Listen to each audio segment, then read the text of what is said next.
Hello, Football Scout Boy here. Whoa, what's that? I got a call off a club right now. Yeah, hello?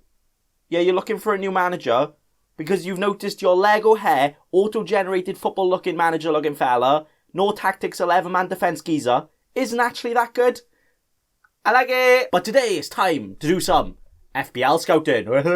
It's the Gameweek 11 players to watch. This is a series where I have a browse around and chinwag with the most informed players and see if they could possibly be the next best option for your next best sexy transfer in FPL. It's just a really elaborate smash or pass if you think about it. But I also tend to discuss the players that no one will ever even think of. But sometimes, for that exact reason, those players are actually the best ever players. And your boy Big and Boy here will spread all of the wisdom I have, usually bad wisdom of why you shouldn't choose a player, but at least we're talking about them, right? With the first player this week being the exact perfecto mundo example of this, it's Joe Linton. Yeah, Joe Linton. Name one other FPL podcaster, FPL YouTuber that will mention Joe Linton here. Name one of them that will tell you Joe Linton is the best player in the league. Well, apparently there isn't one because he's not. But the most clinical striker to ever exist in football here actually did quite well this week, scoring 11 points from a goal and an assist. More points than Bruno and De Bruyne scored this week, and people were very happy with their scores. So maybe, just maybe, he is actually the best ever player to own in FPL.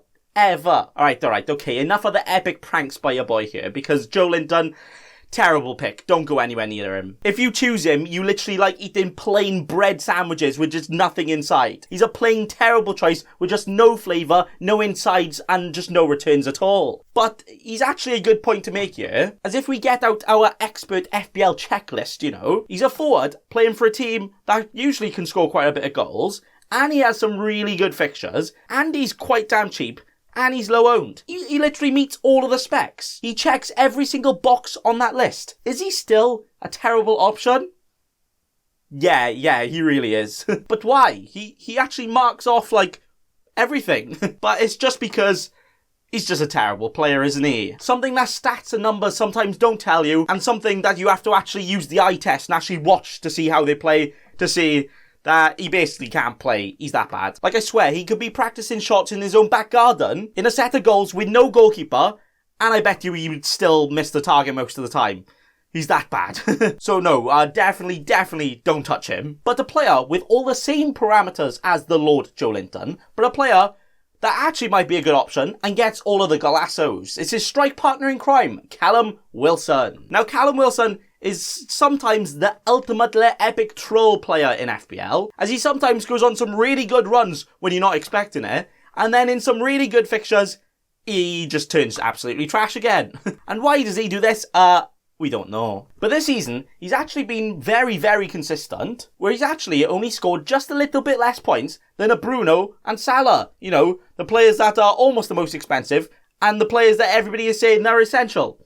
Yet Callum Wilson, for almost half the price, is almost doing just as good. So a striker who consistently scores and has been taking penalties, a big thing, playing Villa, West Brom, Leeds and Fulham next. I think that's definitely very nice, and definitely should be a player we should all look at buying. And that is why he is actually the first player I actually suggest here in the Gameweek 11 players to watch. With the next player I have, wow, what if I told you that in his last 5 games, he scored more points than Salah and Mane, almost actually more than both of them combined, whilst only blanking once in those 5 games, and that was against Man City, and is also actually half the price of Salah and Mane, but get this, plays for the same team. It's literally the dream. It's Diogo Jota. Now, obviously, it's no hiding how well he's been doing, and you are aware of that, I hope. Why aren't you? But you're probably all in the same boat as me. We're all in the bacon boy boat of knowing he's doing well, but you always keep saying to yourself, yeah, but you don't know how nailed he is. You don't know if he's going to be benched here and there. You just don't know. And to every single one of you geezers out there that thinks that, including myself, let's just admit the fact that this guy is just going to keep spanking you if you don't get him in. He's a goal-scoring winger for a Liverpool team that are going to be possibly the highest scoring team this season, while he only costs you less than 7 million, almost half the price of a Salah, and right now, doing better than him.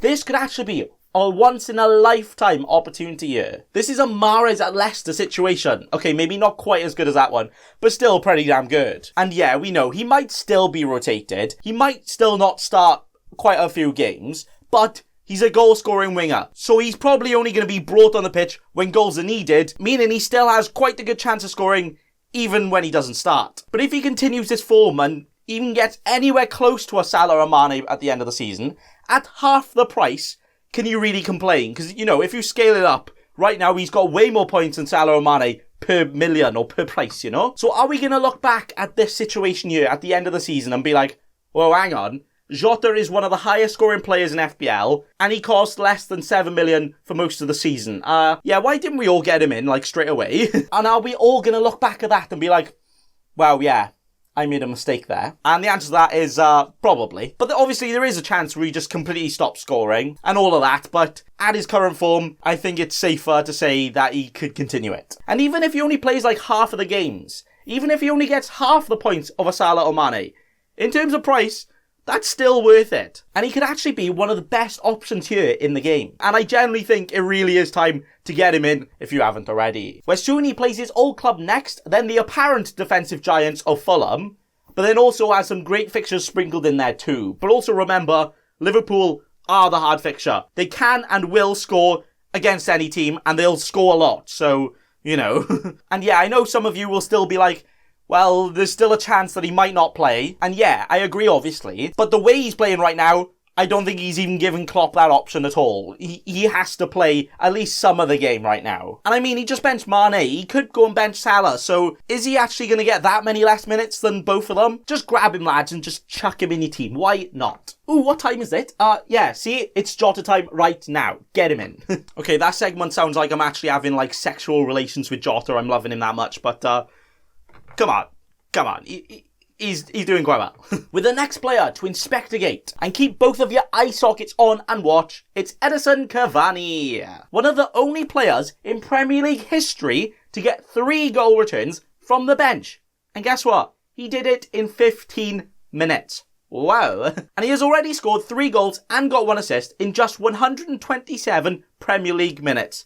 That's pretty good. But the thing with Cavani is, even though he's obviously a very clinical goal scorer, even more clinical than Joe Linton apparently, and now that's impressive, he will just always get all of the goals. But the problem is, he's kind of like 73 years old, and he might never play an entire 90 minutes of football ever again. Okay, it's not that bad, but I very much doubt he's going to play all of a lot of games, you know? But then also, has he just shown us that might not even be a problem, as he is that target man. He is that last-ditch, throw your entire body on the line to get a goal kind of player. So even if he doesn't start, he can come on and get some goals as he's done. But it's up to you if you really want to risk a rotation risky player. As me personally, I hate having those kind of players that you don't know if they're going to play at all. You don't know if they're going to start and, you know, be the main thing of the entire game. As obviously that sounds very contradicting, as I just suggested Jota. But the difference is we only have 3 forward spots, and Cavani is just at that price where you really don't want to have to, you know, have him chilling on your bench, where you've got more reliable and more trustworthy forwards for his price. So that is really up to you. Do you want to have this kind of rotation risky but quite expensive player? Maybe not even playing at all. Where obviously there are other options in the Man United team, like a Bruno Fernandes, who probably are much better options. So that is why, in my opinion, even though Cavani's a great player, even though he will keep on getting goals probably, is he a good FPL option? Maybe, maybe not. Maybe he is, but maybe not. Which is why we just need to watch him, lads. And which is why he's a player to watch on the watch list. With the next player on the watch list being the brand new, brilliant Brazilian goal scorer. And no, it's not Lucas Moura, because Jose has literally decapitated him from the Spurs team and from the league, apparently. But it's Leeds United's Rafinha. He's a very silky smooth winger that Leeds have brought in after they did a little bit of splashing of the cash. And he is now finally starting to start a few games.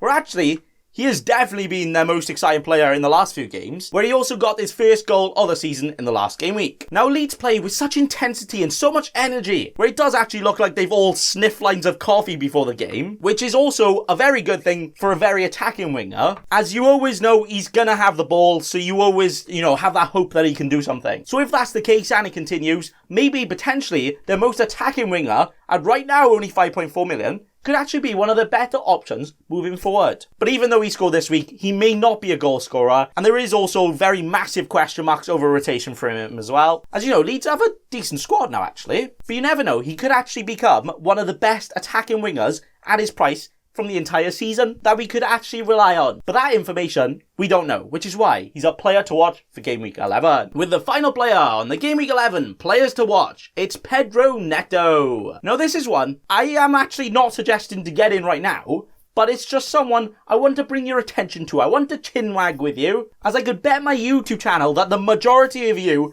have not put a single thought about owning him once yet this season, but he's actually one of the most highest scoring players so far this season, having more points than the likes of Mane, the likes of Werner, the likes of James Rodriguez and Robertson, and all kinds of players that not only have a lot of people captain they trust so much, but also are quite a lot more expensive. So why have we not considered a 5.5 million winger attacker that has more points than them all? Exactly, huh? But that is something everybody misses here in FPL, where Neto, actually before last week, had not had a single double-digit haul. And because of that, because he's only just trickling in the points here and there, he's not actually grabbing your attention much and just completely going under the radar. And he's still actually only around 2% owned. But because he hasn't had that big score in a week, not many people thought about getting him. Where the reverse is definitely something that always happens, where because a player has had a massive haul one week, a lot of people will jump on him and they might never get a return again in the season. They just had a really lucky game, But if a player is just more consistent and keep doing it,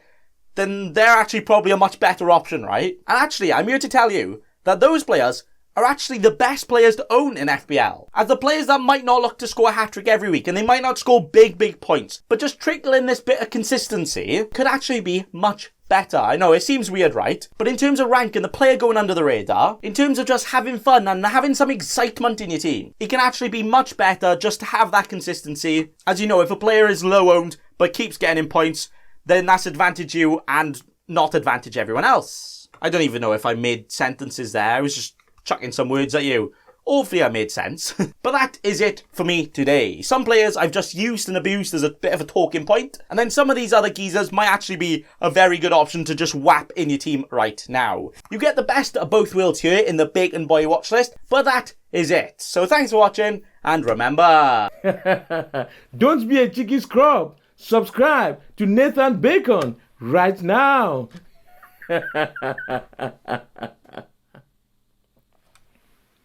Don't let your memes be dreams.